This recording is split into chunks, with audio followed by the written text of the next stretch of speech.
Why do they always do it? Why do they always do it right after they get out of the big house?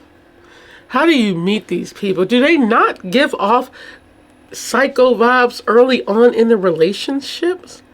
Especially bald men. They be kind of cray-cray. But like, do you not notice any signs before, taking it to the next level?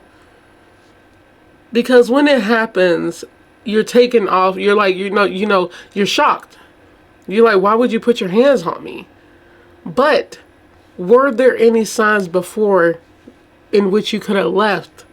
But that doesn't make up anything. The fact that he took a life. It's just that it sucks because a lot of cases, oh my goodness, I've done so many cases with this exact story, and it's sad. I don't know if these people are in group chats talking about how to do this, but the fact is that they're killing, and it's always the same story.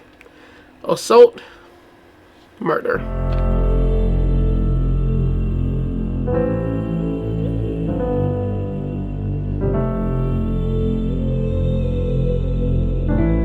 Hey guys, welcome back to my channel. I have another video for you guys.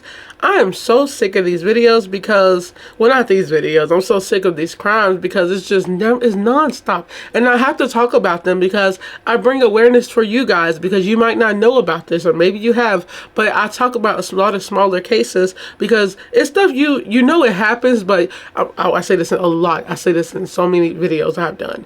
You won't know that there's so much crime until you really research. Online crime, y'all, all day they're uploading cases. It's so much crime going on. Once again, we have another abusive case that turned into murder. We have a man who killed his ex-girlfriend right after he got out of jail for assaulting her. Once again, these cases of these men and women, but I'm talking about men in these cases because it's more, I think all these, it was men who get out of jail. Right after they get out of jail for abuse, they go right back and then he kill her.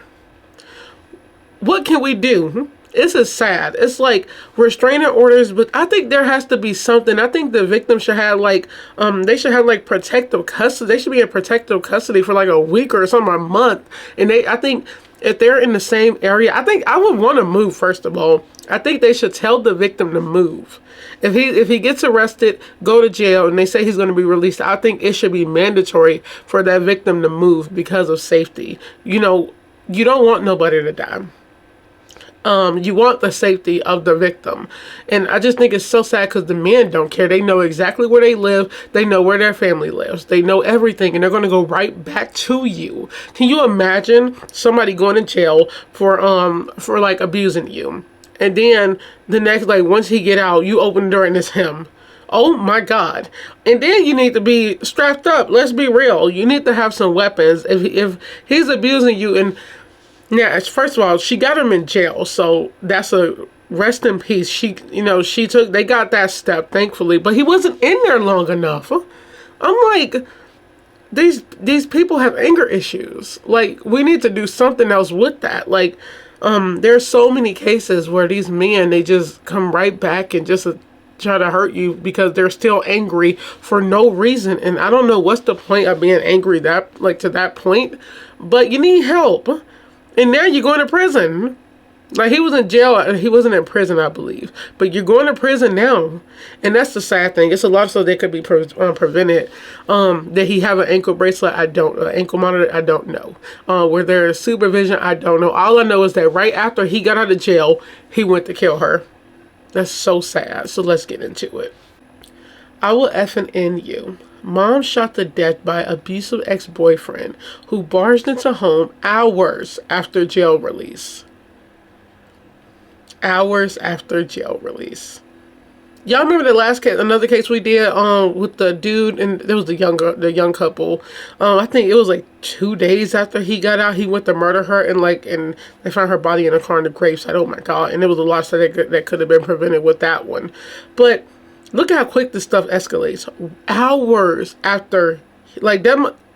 Like, he must have got arrested and they kept him overnight or something and they let him out and he just went right back to the same thing. If this is not, is it indication that we need to do something else. Like, obviously you see the same pattern with these people. I don't think there's one case we done with stuff like this happening where the suspect didn't go to the victim. They always go to the victim, right? Like, they go right back to him to kill him. It's so weird.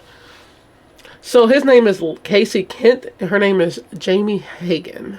Authorities in Nebraska say a 54-year-old man forced his way into his ex-girlfriend's house and shot her to death before attempting to kill himself. It was just one day after he got out of jail for violating his bond conditions from a previous arrest where he allegedly assaulted her.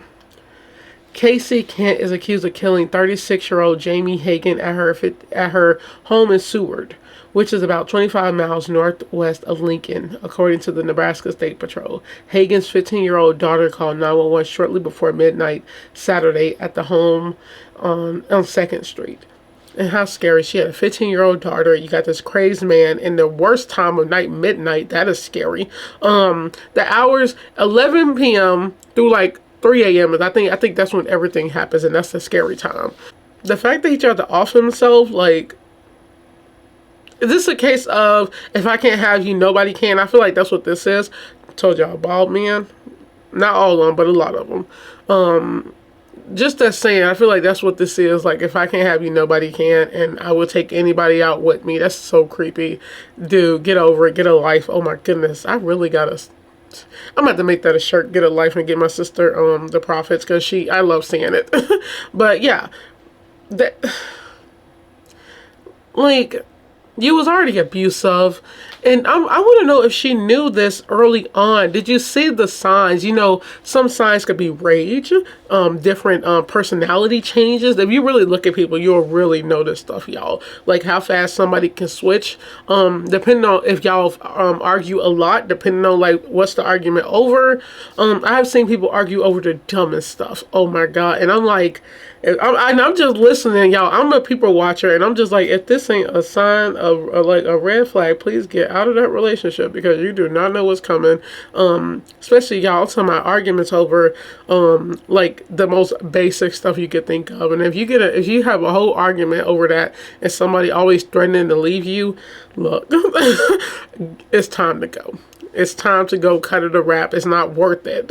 Seriously, you will be so drained after living with somebody like that. Oh my goodness. I can't even imagine living with somebody that's constantly arguing. Like, that's a headache. And I'm just talking about now in general, like these cases of abuse and allegations. And when I say allegations, I'm talking about like other cases. You know, it's just people always arguing in relationships. And God, I know people gonna be like, yeah, that's a normal thing. But look, I don't want it to be a normal thing. I don't want to be in a relationship just to argue with somebody 24/7. At that point, I'm done. Like, I don't have, and y'all, I'm the person, I don't have time for that. I don't like to argue. I'm such a quiet person, surprisingly. I'm a quiet person, and I don't like the, I'll cut that. I also don't like to look at people a lot. So like, one thing would annoy me, and I just stay quiet. But I'm not gonna argue with people. If you argue with me, I'm gonna walk away and probably never come back. Not good, but you know, I'm really selfish. I only care about myself, and I think that's how you should be. You know, nowadays at 2025, everybody needs to care about themselves. Focus on yourself.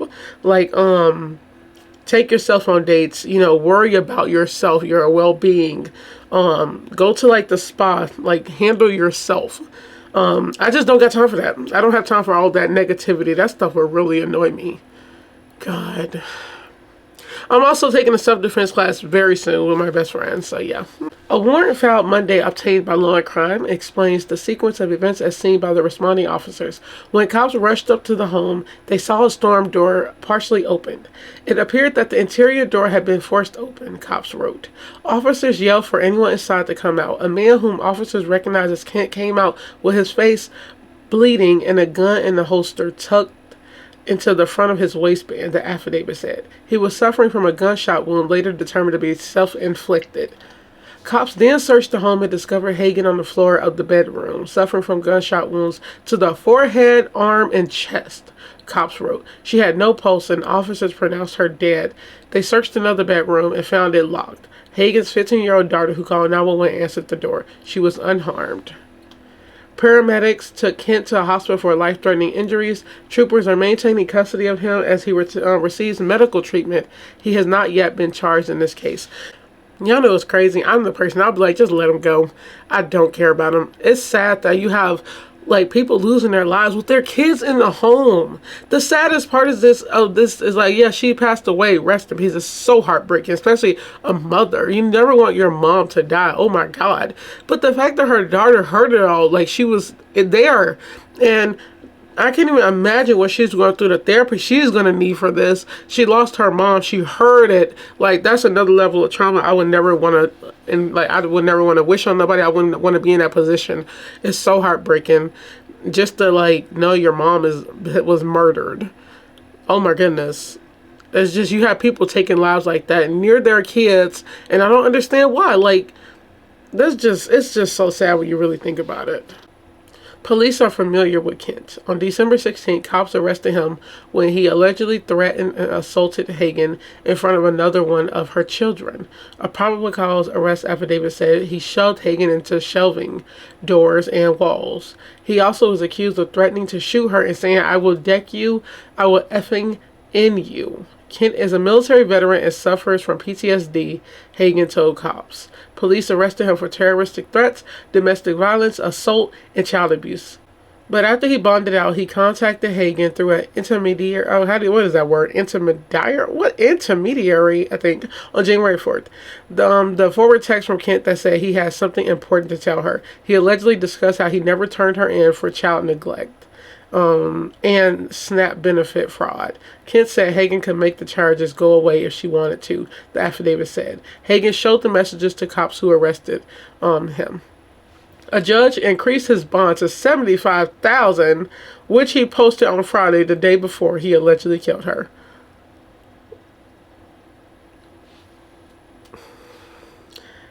Are these judges not part of the problem? After all that, terroristic threats, they charged him with a threat with a weapon, just $75,000. That's why nothing happens right there. That's exactly why nothing happens. Nothing gets solved. He made the bond and he went back to kill her the next day. Oh my God. This is so frustrating. This is so frustrating. You do all this stuff and it does nothing. It does absolutely nothing. That dude is a danger to himself. He needs to be committed, especially if they said he had like PTSD. He needs to be committed. He needs help. And that's not a reason for this. Like, well, you know, it actually could be. But he needs help. That's what it is. He should have been getting help. Oh my goodness. Hagen and Kent had been dating for about 2 years. Lincoln CBS affiliate spoke with Hagen's father, who said the couple were planning on getting married and bought a house together, but the relationship started to sour. Things just started shifting a different way, and he started getting aggressive, I guess. Charles Hagen told the outlet. I don't know 100% of the story, and some of the hidden things and some of the other things are starting to come out now. He lamented over the fact that his daughter did everything right, and it didn't really do any good. He was put in jail twice over this and still posted bond. If he'd just stayed in there, this wouldn't have happened, he said. It's sad when you really want to help people and they don't want to help, especially when you know they got a temper, especially if he's a military vet and he has PTS problems. Do the military not do nothing about that? Like, when, I don't know how long he was in there, but do they not get you help? Like the stuff men see in the military, and I always said I wanted a military man, but that stuff would freak me out. Like, I like military man because I like the uniform. Plus, they're really manly. Like, I really like vets. Not vets, just military men. They're really manly and they can do things. They really, really manly. But yeah, that's a fair, you know, having somebody who might have triggers, and this is just crazy. And they only been dating 2 years. God, 2 years, and everything came out early on. Well, that was not getting married. But at some point, you just, I don't know. This is sad. This is sad. He shot her in the head, the arm, and the chest while her daughter was in there. This is heartbreaking. The whole thing, once again, this is a case that could have been prevented if they would have kept him in there, if they would have forced him. He didn't need no bond. We need to stop bonds. Because, or they should make, if they want to do bonds, they should make you pay the full bond. How about that? How much you want to bet people wouldn't be able to get out then? Because all you got to do is pay like a small percentage of that. Like, they say those numbers, y'all, but they only have to pay like a small percentage. I'm pretty sure he only had to pay like $7,500. And then you get out and go right back to like assaulting and murdering somebody. That's crazy. So I just wanted to show you guys this. This is sad. And on Valentine's Day I posted this. But it's all for awareness. So I hope you guys enjoyed this video. Ladies, be careful. Just be careful. God, I'm trying to tell myself to be careful. You just never know. This is sad. I would never want to like be in a position like that where a man is trying to kill me in front of my daughter. Oh my God, that's so heartbreaking. That's scary. Stay strapped up. You know, get some weapons. That is definitely necessary. How scary is it too when he was texting her to I want to see you? No, don't respond to that. I would actually call the cops, because after all that, I'm like, why is he coming back over here? But while he's in there, they should already have a restraining order ready. They should have all this stuff ready. An ankle bracelet. Oh my God, please give these people ankle bracelets. They're crazy. So I hope you guys enjoyed this video. What are your thoughts on this case? And do y'all agree with me when I say they do not help women who deal with domestic violence enough? Like, they don't, because this stuff constantly happens with people getting out of jail and going to attack. It's sad. So on that, and I hope you guys enjoyed the video. Stay safe, stay aware, stay alert at all times. And I will see you guys on the next video. Bye.